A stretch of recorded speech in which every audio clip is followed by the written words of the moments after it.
সাধারণ মানুষ কিন্তু রুখে দাঁড়াচ্ছে। এবং যখন আওয়ামী লীগের বার্তা নিয়ে, শেখ হাসিনার বার্তা নিয়ে মানুষ এই লিফলেট বিতরণ করতে যাচ্ছে, চারপাশে একটি করতাল, চারপাশে একটি উদ্ভাস, চারপাশে একটা আনন্দমুখর পরিবেশ এবং সাধারণ মানুষের যে সমর্থন আসছে, আমরা মনে করি যে এই সরকারের পায়ের নিচ থেকে মাটি ছুটে আছে।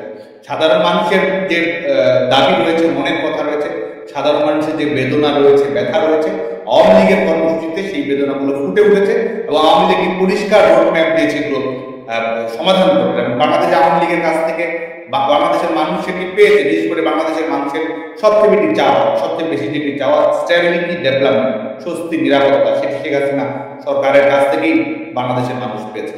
বাংলাদেশের মানুষ কিন্তু আজকে রেজাল্ট শিট দেখছে, এই সরকারের রেজাল্ট শিট দেখছে, শেখ হাসিনা সরকারের 15 বছরের রেজাল্ট শিট দেখছে এবং সেখানে সুস্পষ্টভাবে আজকে রাষ্ট্রীয়ভাবে তারা আজকে আমাদের প্রিয় নেত্রীকে নিয়ে, জনগণের নয়নমণিকে নিয়ে নানা ধরনের অপপ্রচার চালানো হচ্ছে। তারা অপপ্রচার করছে, তারা প্রত্যেক দিন এই মিডিয়াগুলো কুক্ষিগত করে যা ইচ্ছে তাই প্রচার করছে। জনগণ কিন্তু লিখে দিচ্ছে শেখ হাসিনাতে আস্থা। তারা এখানে এই টিসিবি কার্ড বাতিল করে দিচ্ছে।